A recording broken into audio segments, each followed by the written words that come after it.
Kapin 600 ka Filipino deportees nga gikan Sabah, Malaysia nakauli na sa Zamboanga City.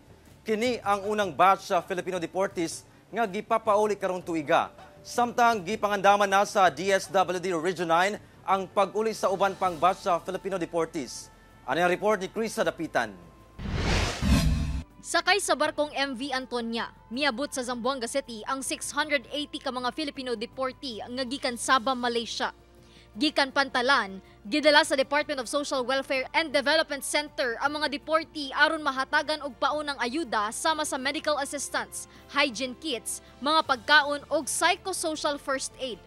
Temporaryo sab nga nagtinir ang maong mga deportee sa Processing Center for Displaced Persons sa maong ahensya.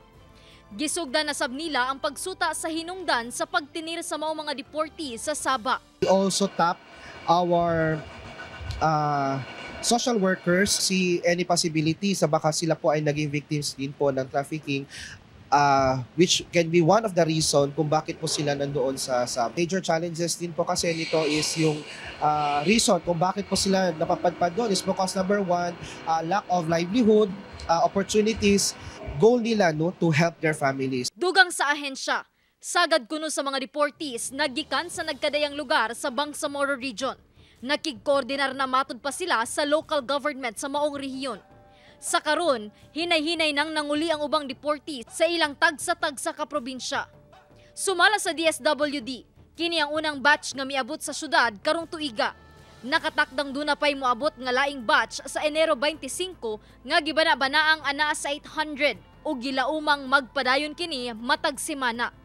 Kini subay sa programa sa ahensya nga nagsugod niadtong 2013. Our office is actually preparing for all of this arrival with all the financial supports and of course yung mga necessary preparation po doon sa center. Inihahanda po natin yan lahat to ensure na we will accommodate them and we can provide them all the necessary support services. Sa tala sa DSWD 9 sa milabay tuig, ana sa 6,409 ang ilang mga na-accommodate nga deportees. Apan gilauman nila nga moubos unta ang ihap niini karong tuiga. Bisan pa man niini, nagpabiling andam ang maong ahensya sa pagserbisyo sa mga Pilipinong deportees. That has been a problem. From time to time, umaakyat nga po yung number of Filipino deportees. No? Although medyo hindi naman frequent yung arrival. No? There are efforts that are being conducted, no? Continuous education to our deportees, to our LGUs as well, to provide more opportunities. Kauban si Jerwin Fernando sa kamera. Ako si Krisa Dapitan para sa One Mindanao.